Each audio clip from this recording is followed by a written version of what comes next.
are watching Where Are They Now with your host, Dianne Hart. Now here's Dianne. Good evening. Welcome to Where Are They Now? This evening, I have the awesome opportunity to interview a gentleman that really probably needs no introduction. He's a songwriter, a producer, a band leader, a world-renowned drummer. He also won the Detroit Black Music Entertainer of the Year award, and that is Mr. David Brandon. How are you this evening? Pretty good, and yourself? Oh, I'm blessed. So what we're going to do is we're going to jump right in and get started because I want you all to find out some things about him that you would never know. That's why we're doing Where Are They Now? Tell me a little bit about where you're from. Born here in Detroit, Michigan. Mm-hmm. Born and bred here. Still here. Come up during the Motown era when the Supremes first went on television and the Beatles arrived. That was the year I came out. What school did you attend? Mumford High School, that is, Mumford. Mumford High School. A lot of great entertainers came out there as well. Earl Clue, the Winans, the Clark sisters. I can go on and on. Oh, okay. I actually had the opportunity to interview David Winan just a couple of weeks ago. Yeah. And I was thinking, that sounds like the school he said he attended. How old were you when you got started into music? Well, like I said, being a child of the Motown, and a big family. I come from a pretty big family. It was 8 of us kids, mother and father. And I'm the youngest of all the 8. And so I had older brothers and sisters. So I would hear what they played as well as the family, my parents. And so music was all around. I became interested then, I guess, started beating on pots and pans, my sister told me, before I even knew it. And then the drums, I chose the drums, or it chose me, or it was the gift that God gave me. And so I followed through with it. And it was like I wanted a set of drums when I think I got the toy set. Well, I did get the toy set first, aluminum. And then there was a magazine here called Spiegel, and they had drums in there, and I spotted some drums in there, and I wanted them. So I ended up getting them that year when I was about 6 years old then. I loved the drum, and it was actually the Tonight Show that was the inspiration. Johnny Carson. So I'd be up late night watching that with my mother, waiting for my father to get off work, and the drummer was Ed Shanowski, however you pronounce his last name. And that intro really got to me.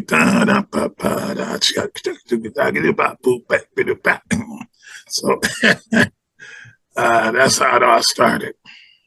So how old were you when you perfected that? I'm sure you went back and played that intro. Yeah. Yeah. I know it to this day. I just need a big man. How old were you, do you think you were when you perfected that? Probably was about 7 or 8 then. Uh-huh.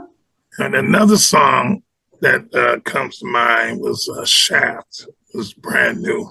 So I know I was in elementary school then and come home for lunch and I had my drums and some of my buddies come by and I played Shaft, the hi-hat stuff for them. It was fun. You started as a baby. And then at what point you went through high school always playing drums, or did you play any other instruments? All the way from elementary all the way through. You know, like I said, I got a drum set at 5 or 6 and kept playing, you know. And then my first appearance in front of an audience, I was about 7 or 8 at my sister's wedding, one of my sister's weddings. So, of course, me and my cousin is running around the church or the hall playing, and everybody knew that I played in the family, cousins and all. So they had hired a band. And actually, it was a Detroit musician, Shoo-Bo-Do, bass player. And so after a certain point, they was like, can little David play? Let David play. You know, can he play? And the drummer let me sit in. And I played more today than yesterday. And of course, those who didn't know, was amazed. And then after I finished it, I went back to running around. So, and that was the first time you played before a large audience of people. Yeah, in front of people outside of family. Right. And then after that, when was the next time that you performed? When in elementary school, me and some guys formed a group. I went to Shokes Elementary here in Detroit, and we were about the 5th grade. Well, this maybe I got to cut it short. You tell the story. We had a track in front of the school. We used to race every morning when we get there. So I would race, but I wasn't into running that. But there was some guys, a little short guy named Bobby Kubel, my dear friends, rest his soul now. But he could run fast, and I never knew that he could play an instrument. Another friend that could run fast, Leslie Turner. Be running one day, me and Leslie went in class and started talking about music, and he told me he had a bass. And I said, "What? You got a bass?" And he the one told me that Bobby could play guitar. So one day I said, "Well, one day I'm gonna come by your house and hear you play." And I said, "'Cause I'm serious. I got real drums at home." So one day I changed my path to go to his house because it was. Then we go straight the way we go. Right. And so I stopped by there, and he had a fiberglass bass and an amp, and played. And I said, "Okay, you can play." All right. Then he took me over Bobby's house, and then I heard Bobby, and he could really play. And so there we formed our first little group in elementary. So now, did you all stay together, and how long did you stay together? We did stay together quite many years, and evolved into different parts of the group, different members and whatnot. Yeah, we did stay together. We played the talent show when we got to junior high. Actually, this story, he had to remind me recently that we were supposed to play the first time at the junior high, and I did get kicked out of school, so I blew it for the band. Everybody was waiting for us, but I did get kicked out of school, so I take that one. Okay, you didn't get to perform in that particular that time, yeah. But then we came back and turned it up. So when was the first time you all got a real paycheck for performing? It came later, high school. Okay. And beyond during my high school years. You've been playing a long, long time. Does anybody else in your family play? The family loved music, but nobody else actually play instruments. I have sisters that sing. They had a singing group at one time. And I was their choreographer. The entertainment bug, I guess how I got entertainment of the year this year, because the bug been there forever. I was stepping and showing and moving and showing them how to put a routine together. Right. Do they still? No, they don't. They don't really sing like around the house. Not out. Family gatherings. Not out in public to get Not paid. in public. I know that you said watching the late night show was one of your influences, but who else influenced you down through the years on those drums? Well, like I said, coming from a large family, so the music, I would get the music of all my sisters and brothers. And so we had a big record collection, albums in the basement. So I would just start going through all those albums, just mesmerized by the covers. And my sister had an album by Idris Muhammad, and he had the same colored drums as I had, the sparkles. So and then I started playing those records and listening to it, getting a little more in depth. And so I was influenced by that. And then just music in general, the Motown sound, definitely. I mean, the rhythm, I didn't know who they were because they didn't tell you who the musicians were at that point in time. I don't think it wasn't until What's Going On that any of the musicians ever got credit.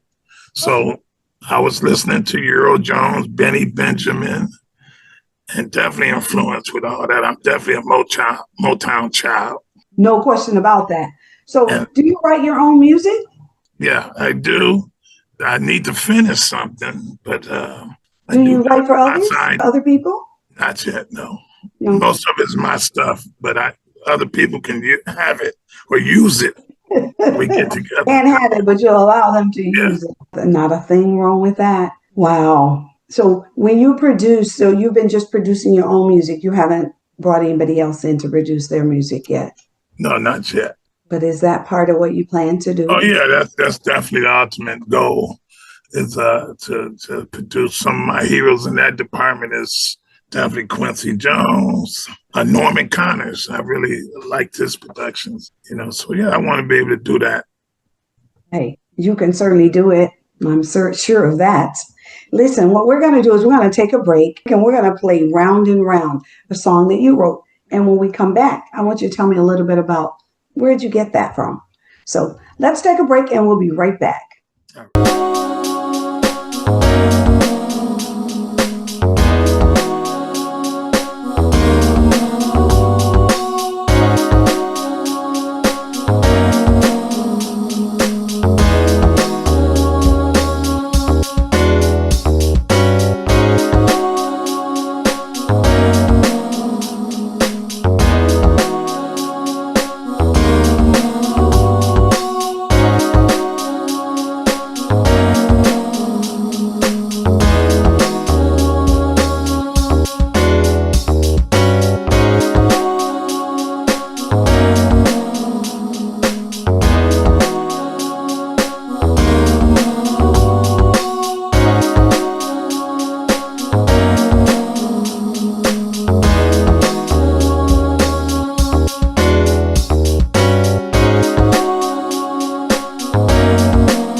are watching Where Are They Now with your host, Dianne Hart. Now here's Dianne.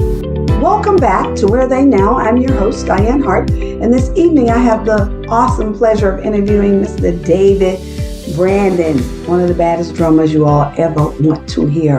Let's talk about that song. Where did Round and Round come from? Like I said, I write more music, and the thing that's been holding me up is I'm not much of a lyricist at all, but I have ideas of song themes.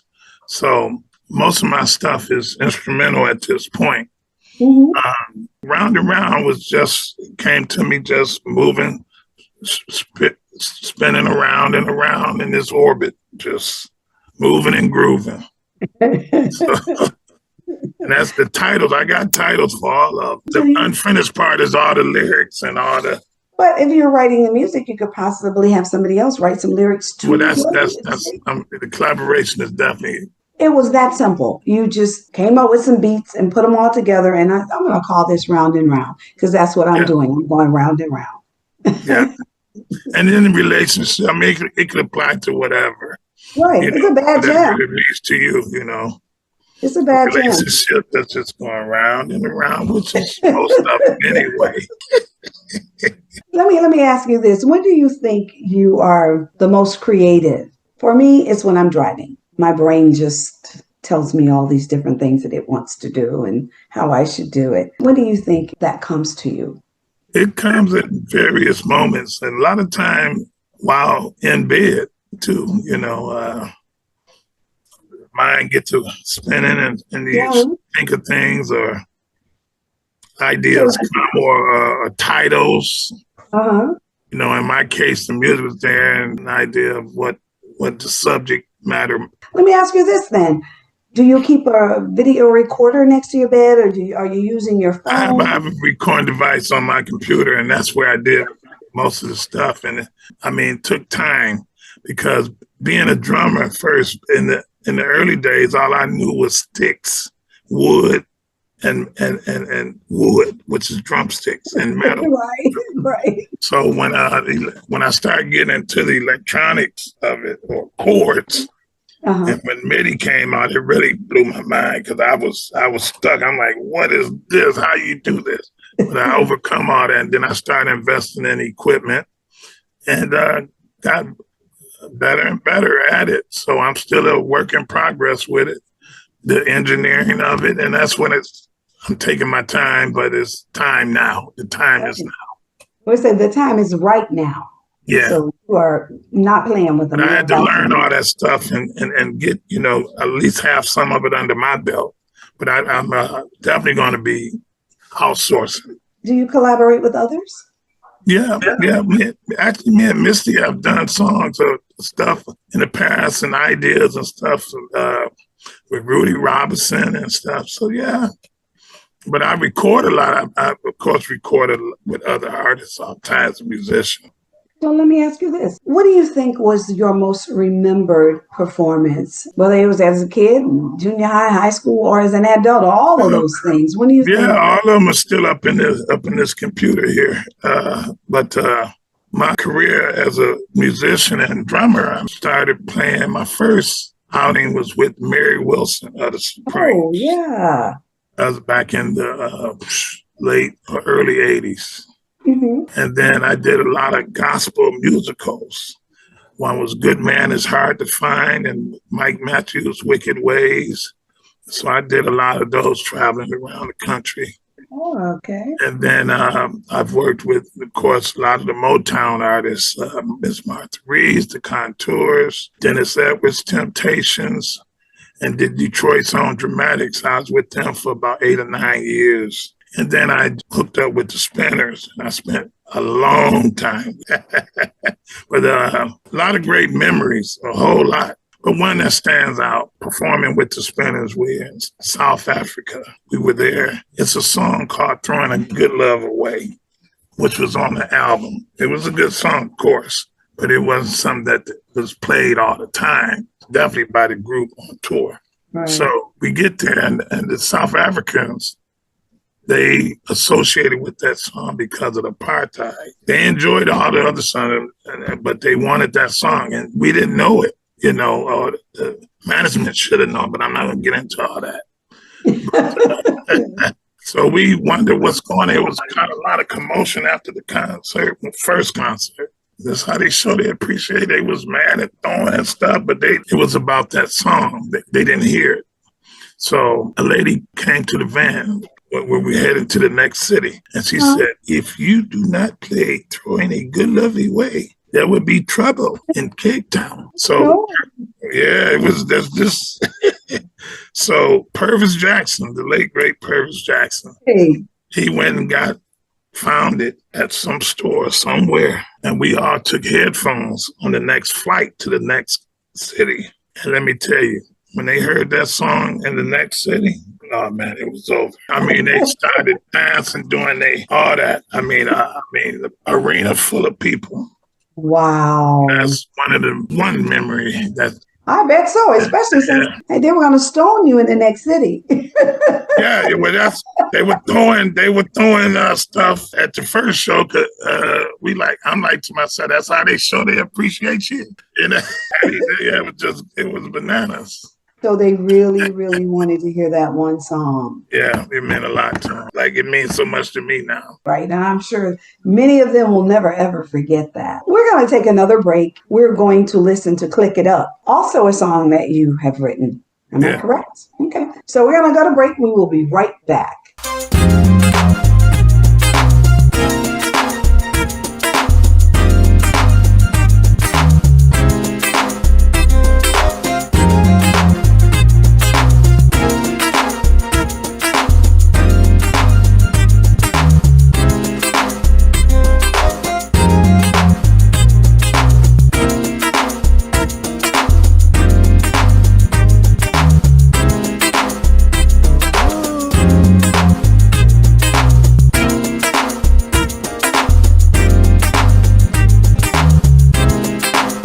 Let's pick it up. Click. Let's pick it up. Click. Let's pick it up. Click.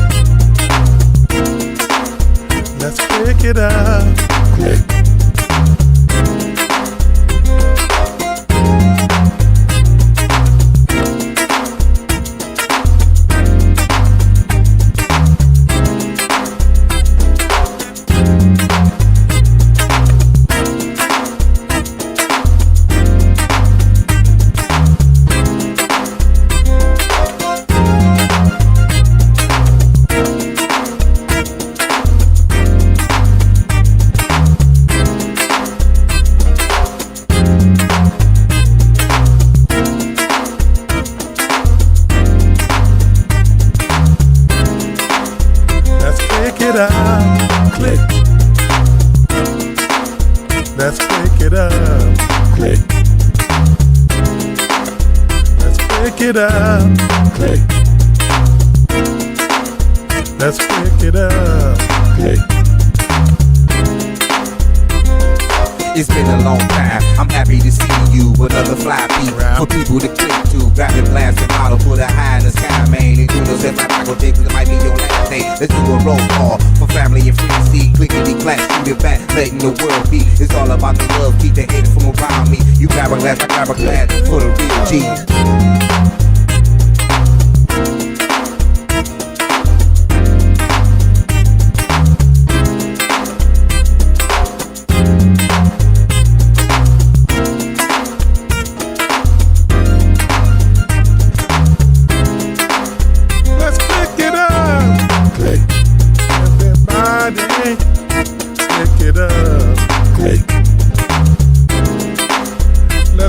It up.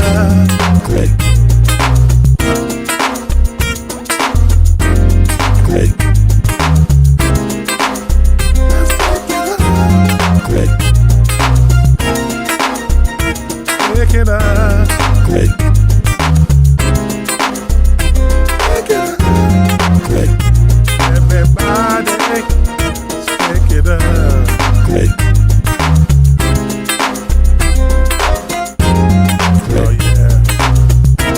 But a party most of the time. That's all we do. I don't know when the next time I might see you. Click. So we're gonna do this click.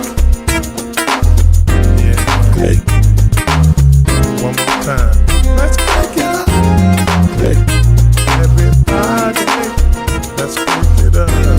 Click. Let's click it up. Click. Everybody, let's click it up. Click. Click it up. Click. Everybody, let's click it up. Click. Let's click it up. Click. Hi, this is Dianne Hart. Be sure to catch my shows as we interview politicians and special guests on Wednesdays at 7 p.m. on The Opening Statement, the Lit TV network on Roku. Also, watch Where Are They Now as I interview entertainers of yesterday and today at 7:30 p.m. Detroit Hot TV on Facebook. Thank you. Welcome back to Where Are They Now. I am Dianne Hart, your host for tonight, and I have the pleasure of interviewing Mr. David Brandon. I don't have to keep telling y'all he's the baddest drummer you all have ever seen or heard. I have heard him, so I know he's bad.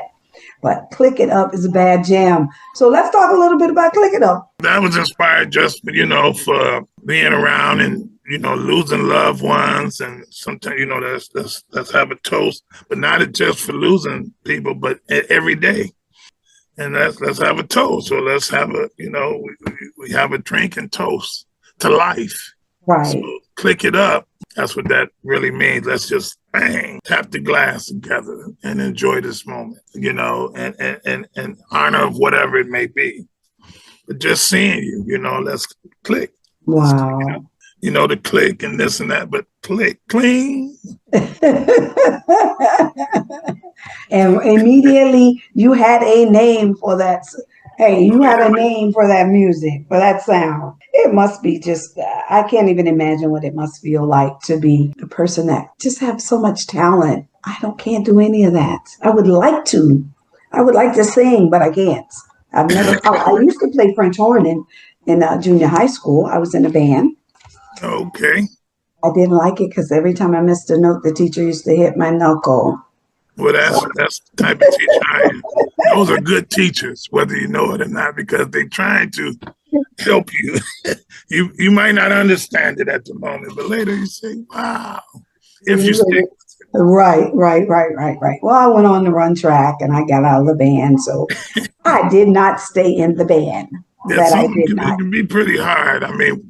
But you have to learn. Oh, yeah, you do. See, like God gave me this song. Right. You don't have any choice. That was given to you to do. It was given and I'm using it. I know that's right. What a gift he gave you. So what you say, you are using it and happy to be using it. So let me ask you this. What kind of advice would you give to these up and coming artists today, whether it's a drummer, a clarinet player, or a singer, or whomever? Talk a little bit about this business and what it's like now in comparison to what it used to be like. Well, you have to persevere and you have to really want it first. That's first. And once it become a part of you, then you have to just stick with the ups and downs, because it will be all of that. But it's, hone your craft, study in all ways that you can, even studying means just watching. Right. Sometimes, it's pay attention, and that's a key word, pay attention. You learned that in elementary, but if you don't do it, the teacher was trying to get you to pay attention in class, but if you're chewing gum and talking out there, so pay attention and just keep doing what you're doing and mean it. Right. A lot of young people think that you should just walk into a record label and say, hey, I have a song and I want some money in advance. I remember, and I've talked to so many people and they keep reminding me that years ago you could do that very easily if you had a good song. What's that like today? Well, and that's what I'm learning. See, I'm going to learn that today with all the streaming and all the different techniques that technically is available now. But it never was just that simple, because you can get signed, but, if the promotion is not there or you're not making money for the company as well. You know, it's a two-way street. It ain't just I'm signing and I got this money. I mean, they have to put promotion in there, and then you have to get some hit record. I mean, bottom line, or some kind of airplay. Right. In order, you know, so it's not just, you know, the glamour part. It's a lot of business. Right. You have to take, and musically, yeah. So how much practicing do you do? How many rehearsals you do a week? You rehearse all the time? Every time I play is a rehearsal. Okay. That's my philosophy. Okay. Every time, even touring, when I tour, every show is a rehearsal for the next one.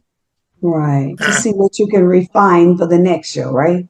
Yeah, I mean, you be ready, yeah. But look at it that way. That's the way I look at it. You don't have to, but that's how I look at each performance is a rehearsal. Long before you ever got to playing for other people, you had to do a lot of rehearsing just to make sure. Practice, you know, in the basement, the home basement back then. I used to put lights up because I was preparing. I know that's right. Christmas lights, that is. Christmas lights. Doesn't matter, you had lights nevertheless, right? Yeah, give me those color lights to set the mood for practicing songs back then or playing along with the albums at that point in time. Fortunately, we had mirrors in the basement so I could see myself. That was a plus that my parents had mirrors down in the basement. And people used to come by and trip out because they wasn't used to that. A lot of musicians that I played with, they could see themselves back while we rehearsing, you know. So it's just all kind of ways that you can horn. Technology is it's much easier. We had to take the record and the needle and take it back to play and hear. Now you just so technology is definitely in favor.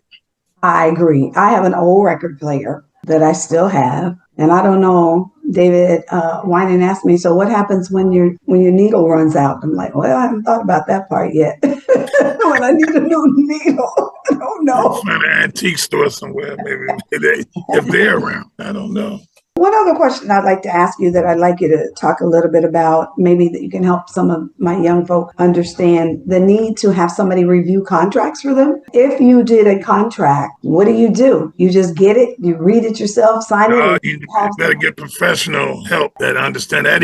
That was even back then. It ain't changed. If you're in that situation, you need to definitely get professional to guide you or to read it over. Right. That's what happened, even like you said in the early days, a lot of people just signed. They didn't know what they were signing. They just was looking at, hey, I'm finna make something happen, or I'm gonna be into some money, and then go that way. Because the contract wasn't right. So are you playing somewhere right now? Yeah, oh yeah. Well, I play around town. I've always been one that try to keep what is called a jam session. The point of that, which some get misconstrued, is that it's about coming together when you're available or around. If you're working and traveling, and Miles Davis and them did it in New York, it's nothing new. And you come together and can play together. Musicians sometimes that don't get an opportunity because they're here, they're there, but then you keep a stomping ground. So that's been and the purpose of that, because see, we didn't have Facebook then where you could watch stuff on the internet. So you were in person. So if you came, you witness a night of who knows what could happen in terms of who may show up and who may play. Right. You know, going back to the early days, Ella Fitzgerald, Sarah Vaughan in the house. Hey, they got wrecked, but they here having fun together, and that's the purpose. So to sum all that up, every Tuesday I have a jazz trio at the office in Detroit on Livernois, and then on Sundays I have the bigger band with the full rhythm section and percussionists, but a lot, entertainers and singers come through, and we have fun together. Does the beggar band take place on Sunday? At the office as well. Oh, at the office. So Tuesday and Sunday you're at the office? Okay. But I play everywhere, any time for hire. Baker's with Ralph Armstrong, and then me and him, and Lady Champagne do a Thursday at Birch, which I saw you Yes, you did. Yeah, just keep stuff happening around town. Which is a good thing. I'm sure that kind of keeps you busy. And I mean, I travel still when the opportunity arises. oh, that's right, because I saw you in Vegas. See? I saw you out in Vegas. You are correct. You are correct. What do you attribute your longevity in this industry to? Repeat that. I'm sorry. What do you contribute your longevity in this industry? Love. You gotta love it. There are some other things too. You love the music, but do you love to travel? Well, traveling is, I mean, that's one way to get there, but it's the universal language that I really love, which is music. Traveling is just a part if you're doing that.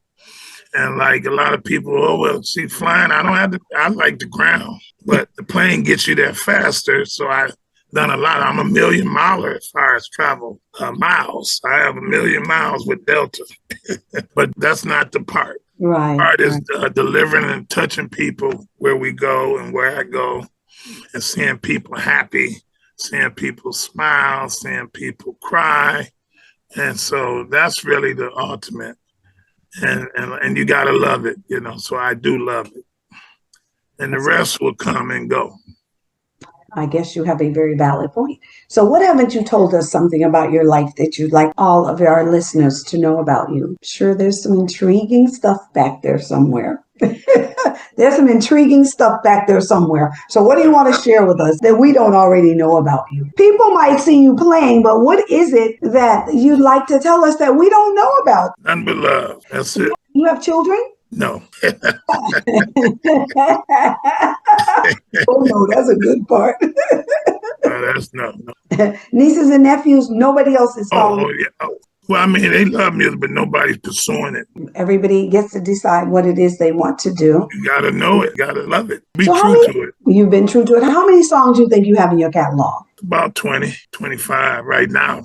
Are you going to actually create an album at some point? That's what's coming. Finished product, like I told you. It's unfinished, but right. Finish it up, get all the parts and vocals, all the stuff I want in it. You think that at some point you might release some all musicals? Some of my instrumentals as well. Right. Music, the universal language. Singing I love. I wish I could. You probably could. I can direct singing. I know what it's all about. I work with some of the best, you know. Yeah. Singing, you know, music. Music is endless. Right. The drum's the only instrument that you play. The music you're going to hear, that's me playing. Everything? You have not told us anything about the other instruments. We only talked about drums. I just told you, tell us something we don't know. What what you're going to hear is me. What all? I heard some of the music, but what instruments do you play? All you play? Oh, well, I play enough to write.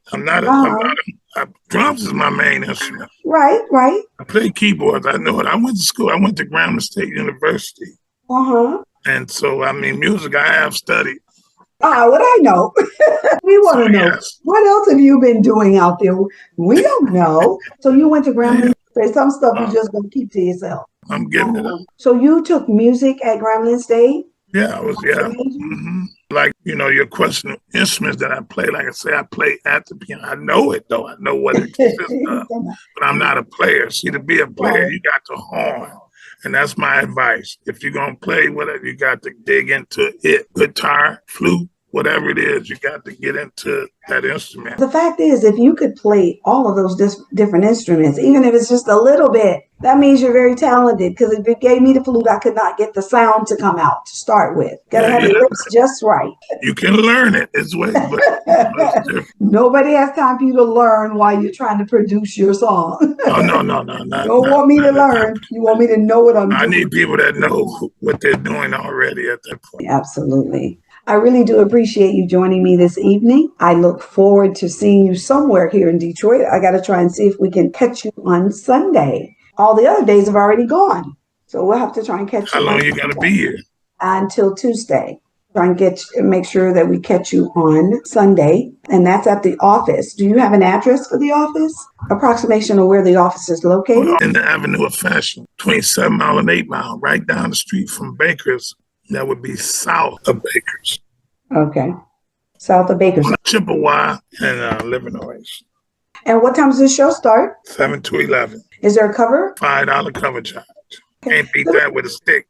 No, you cannot. For a live band entertainment. How do your fans find you on social media? Facebook.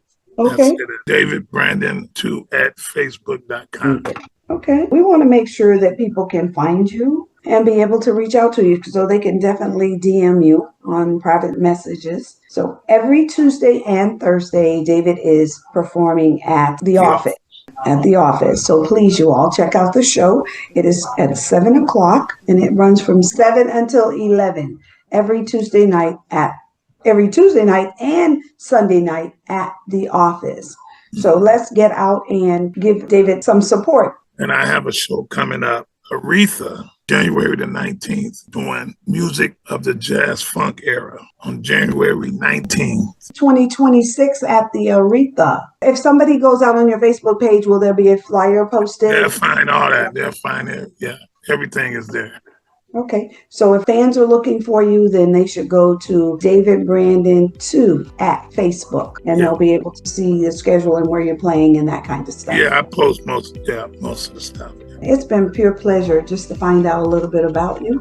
Thank you so much for allowing me this opportunity. It has truly been my pleasure. Listen, every Wednesday night you can catch me on the opening statement on Roku on the Lit TV network right out of Tampa, Florida. And that's at 7 o'clock Wednesday night. On Thursday nights, I am now on all social medias outlet, Facebook, YouTube, Instagram. Go out to our YouTube channel, like and subscribe, hit the bell so that every time I'm putting up a new video, you'll get notified. And that's every Wednesday night, 7 o'clock on Roku, and every Thursday night at 7:30 on all of your social media outlets. We're streaming live every Thursday on Detroit Hot TV. You can catch me there or on any of the other social medias.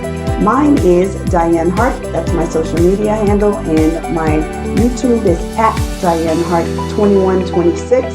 I want to thank each and every one of you for joining us this evening, and I want to thank Mr. David Brandon. So, David, thank you so much. I really do appreciate you. All right. Thank you. You're welcome. Look forward to seeing you all soon. Bye-bye.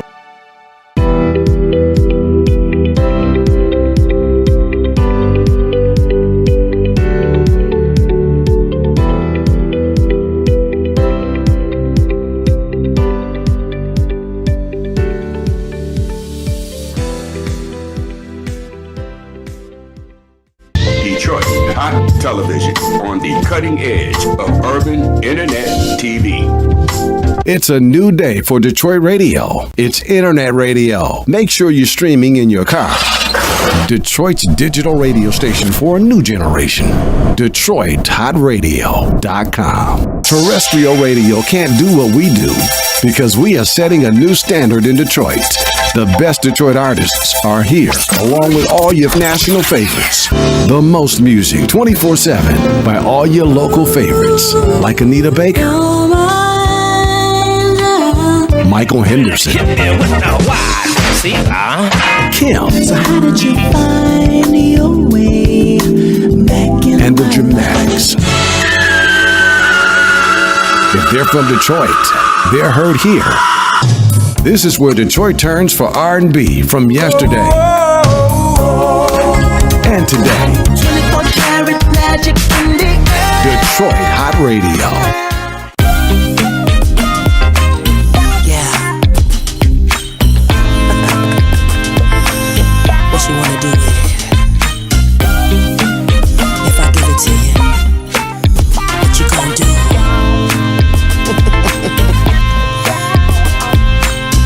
I'm that kind of lady, you're that kind of man.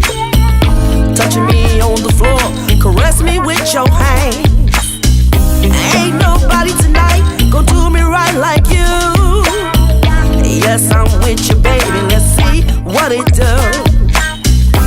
As I move my body from left to right. Boy, you got that swag on, you're looking out of sight. You smelling sexy with that good cologne.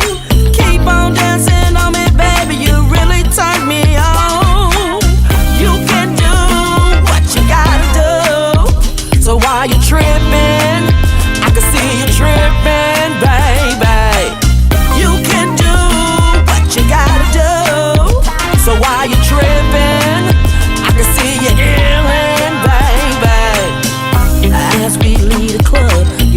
time to go back to your crib, babe. Hurry up and slam that door. The clock is ticking like 1, 2, and 3. Can't you feel this heat, babe, jumping right off of me? You said you ain't never felt no one like this. As you grab my head, we hug and kiss. I said I'm yours today, and I'm sexy brown. When you come for me, boy, you know how it goes down. You can do what you gotta do. So while you're tripping, I can see you tripping, baby. You can do what you gotta do. So while you're tripping, I can see you yelling, baby. You can hug me from the front, you can hug me from the back. Make me grab my head, babe, I'm gonna have a heart attack. You can squeeze me from the right, you can squeeze me from the left. Make me grab my legs, babe, I'm running out of breath. You can hold me from the front, you can hold me from the back. Make me grab my legs, babe, I want it just like that. You can kiss me on the right, you can kiss me on the left. Make me grab my legs, baby, I'm running